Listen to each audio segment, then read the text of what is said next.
नमस्कार दोस्तों, आपका द हिंट में स्वागत है।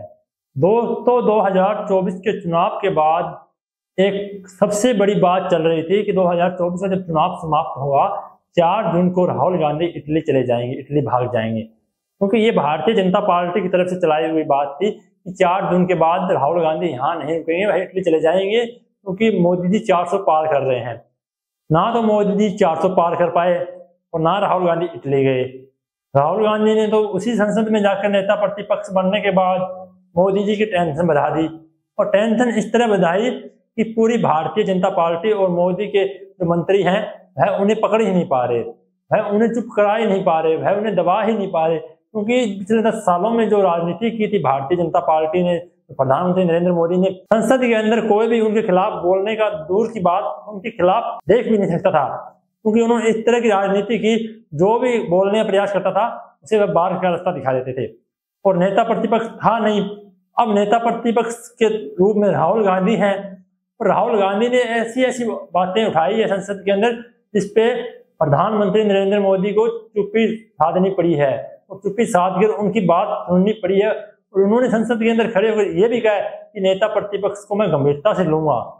अब पता नहीं किस तरह से गंभीरता से लेने की बात कर रहे हैं। हो सकता है जो उन्होंने सवाल उठाए उनको वह गंभीरता से लेकर काम करें उन सवालों पर, या किसी और तरह से गंभीरता से लें। पर राहुल गांधी संसद के अंदर नहीं, वह संसद के बाहर भी रुक नहीं पा रहे। अब बाहर भी भारतीय जनता पार्टी से बहुत दूर भागते हुए नजर आ रहे हैं। एक नेता प्रतिपक्ष के रूप में उन्होंने संसद के अंदर अपनी भूमिका निभाई, वह नेता के तौर पर बाहर जनता के बीच में अपनी भूमिका निभा रहे हैं। वह अपनी पॉपुलैरिटी इतनी बढ़ा रहे हैं कि जनता होना चाहती है, जनता उनसे मिलना चाहती है, क्योंकि वह किसी मुद्दे को मिस नहीं कर रहे। कोई बात होती है वहां पे पहुंच जाते हैं। संसद के बाद, जैसे संसद का सत्र समाप्त हुआ उसके बाद वह कभी गुजरात चले गए, गुजरात में जाकर उन्होंने मोदी को ललकारा कि हम 2027 में गुजरात से मोदी जी का सफाया कर देंगे, कांग्रेस की सरकार बनाएंगे, इंडिया गठबंधन की सरकार बनाएंगे। क्योंकि गुजरात जाने का कारण ये था, जब राहुल गांधी ने संसद के अंदर एक बयान दिया था कि ना बीजेपी, ना आरएसएस और ना मोदी हिंदू के ठेकेदार हो सकते, जो हिंसा करता है वह हिंदू नहीं हो सकता। उस बात पर वहां गुजरात में भारतीय जनता पार्टी के जो लोग थे, या बजरंग दल के जो लोग थे, जो भारतीय जनता पार्टी को मानते हैं बजरंग दल के लोग, उन्होंने उनके ऑफिस पर तोड़ फोड़ की। तोड़ फोड़ करने के बाद राहुल गांधी गुजरात गए, और गुजरात में जाकर उन्होंने सभा की, और सभा में अच्छी खासी भीड़ आई, और उन्होंने सभा में सीधी हुंकार भरकर मोदी को ललकारा कि 2027 में हम आपको यहाँ से सफाया कर देंगे, जैसे हमने आपका अयोध्या में सफाया किया है उसी तरह हम आपका यहीं भी सफाया कर देंगे। उसके बाद वह हाथरस की घटना, हाथरस पहुंचे।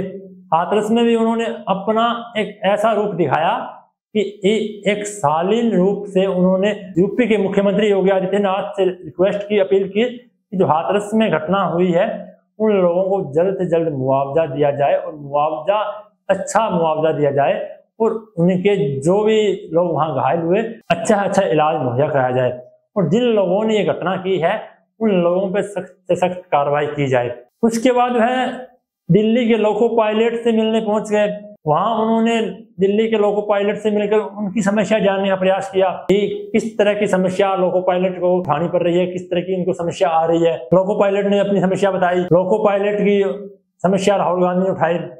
उसके बाद उन्होंने मजदूरों की समस्या उठाई, वह मजदूरों के साथ काम करते हुए दिखे। अब वह मणिपुर और आसाम चले गए। मणिपुर वह चुनाव के बाद दूसरी बार जा रहे हैं, और चुनाव पिछले साल में तीसरी बार, जब हिंसा के बाद वह तीसरी बार मणिपुर गए हैं। क्योंकि मणिपुर की घटना एक ऐसी घटना है जिससे भारतीय जनता पार्टी कुछ नहीं बोल पाती। जब संसद के अंदर राहुल गांधी बोल रहे थे तो पूरी भारतीय जनता पार्टी चिल्ला रही थी। जब मणिपुर का नाम लिया तो सभी चुप होकर बैठ चुके थे, क्योंकि मणिपुर की एक घटना, ऐसी घटना है जिससे भारतीय जनता पार्टी विफल रही है, जिस पर भारतीय जनता पार्टी कुछ नहीं कर पाई। तो राहुल गांधी अब तीसरी बार मणिपुर जा रहे हैं, और मणिपुर जाने का सबसे बड़ा कारण यही हो सकता है कि संसद के अंदर वह मणिपुर की जब बात करते हैं तो मोदी और भारतीय जनता पार्टी कुछ नहीं बोल पाती, क्योंकि वह मणिपुर के नाम पे चुप होती है। तो राहुल गांधी कोई ऐसा मौका नहीं छोड़ना चाहते जिस पे वह भारतीय जनता पार्टी को छोड़ दे, भारतीय जनता पार्टी हमलावर हो जाए। वह हर मुद्दे पे भारतीय जनता पार्टी को घेरने में लगे हैं। किसी मुद्दे की बात कर लीजिए आप, महंगाई, बेरोजगारी, अग्निवीर, हर मुद्दे पर राहुल गांधी इस तरह से पेश आ रहे हैं कि वह पिछले 10 सालों में राहुल गांधी इस तरह की मतलब छवि देखने को नहीं मिली। और भारतीय जनता पार्टी से पिछले